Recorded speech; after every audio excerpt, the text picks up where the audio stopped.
When James Gunn and the DCU released the first official image of Lanterns, the upcoming Green Lantern series, I thought I would be excited, at least a little. After all, Green Lantern is my all-time favorite superhero, but in actuality, I'm dreading it. Practically every bit of news about this show is just awful, and considering it's following Creature Commandos, which was absolute trash, and the Superman trailer, which looks cheaper than anything CW's ever produced, not to mention that terrible 5-minute Superman clip that was just complete cheese and just stupid, I have no reason to think Lanterns will be any different. But of course, showrunner Chris Mundy is saying this is supposed to stand by itself and isn't necessarily part of the bigger DCU story plan for now, but that doesn't fix any of the inherent problems already evident in it. And they did say Nathan Fillion's Guy Gardner is set to appear in it, so it is obviously set within the same universe. So what are the problems? Well, let's start with the casting. Kyle Chandler and Aaron Pierre have been chosen for the roles of Hal Jordan and John Stewart respectively. Now, I like Kyle Chandler as an actor. He's been terrific in everything he's been in, and he could have made a great Hal Jordan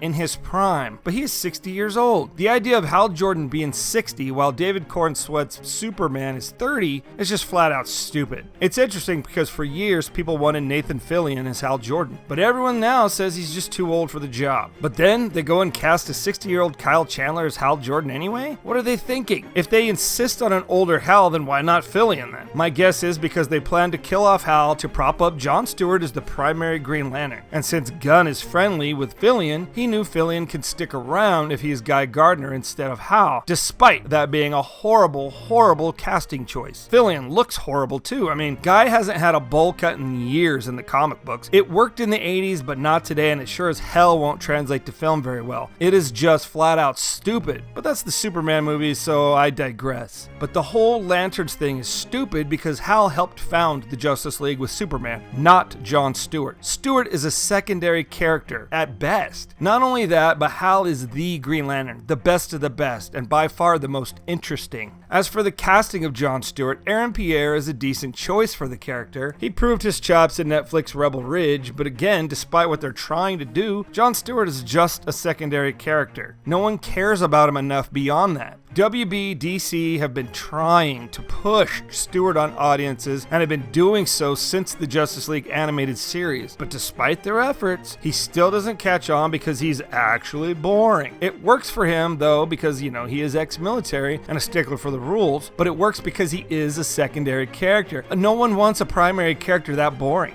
His comics don't sell. Even when Hal Jordan's sales are down compared to normal, they're still higher than John Stewart's. His animated movie didn't sell. It did a fraction of what Hal Jordan's animated movie did. And John Stewart's toys? You can't give that crap away. It is just terribly sad that they bypassed Glenn Powell as a younger Hal Jordan, or Jensen Ackles, or even Chris Pine as a more experienced Hal Jordan, just so they could have an old Hal Jordan with Kyle Chandler, so they can push John Stewart on us again. So why do they keep pushing Stewart? They keep doing it in the comic books despite terrible sales. They tried to do it in the cartoon. Now they're trying to do it in live action. They're doing it because they want those ESG subsidies. ESG subsidies are why Disney, WB, and the other companies are just all of a sudden changing the races of all their characters. There is nothing organic about it. It's racist. And it's actually agenda-driven. But this isn't a political video, so we aren't getting into that nonsense, which just happens to be destroying our pop culture. So what else is wrong with this show? Well, let's start with the story. Jeff Johns' comic book run is considered by many to be the single best comic book run in US comics history. Not just Green Lantern comics, but all comics. It was fantastic and still holds up today. But Gunn and company decided to completely ignore it, as Gunn normally does, and they are saying this is more grounded and set on Earth. Now, James Gunn could be looking at the 90s Green Lantern series, which shows a Hal with gray temples, but considering the author of that series, Gerard Jones, was arrested for child pornography, he may want to avoid that series, especially considering his own controversy of attending pedo-themed parties, his supposed jokes on the matter in multiple tweets on Twitter, which led to his firing at Disney. And because of all that, I'm thinking they're going to be looking to Dennis O'Neil's Green Lantern Green Arrow run, and instead of Green Arrow, they're going to put John Stewart there, just so it can be more grounded on Earth, which is fine, but knowing the minds behind the upcoming series, it's just going to be preachy garbage. And let's be real, it's a horrible choice when you have options. Fans want John's series adapted. We want the Sinestro Corps War. We want Blackest Night.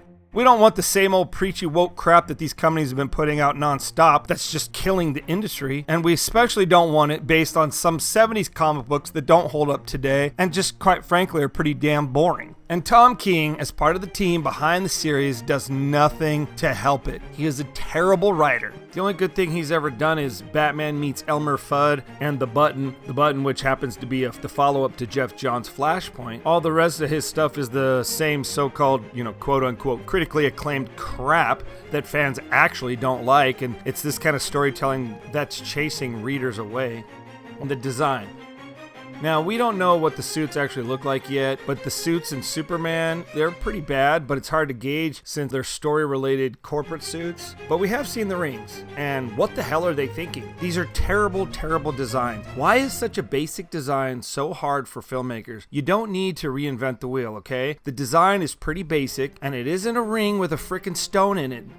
These are terrible. Everything about this show sounds like a disgrace. And knowing WB, it's definitely gonna be, because WB has screwed DC fans for decades. I would rather see James Gunn's DCU, his Superman movie, and even Lanterns, despite it being my favorite superhero, fail so miserably that WB is forced to sell DC to a studio that might actually honor DC comic books and this wonderful pantheon of characters.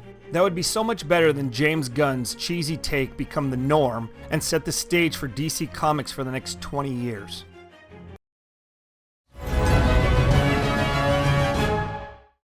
If you like this video, be sure to give it a thumbs up and don't forget to subscribe for future content.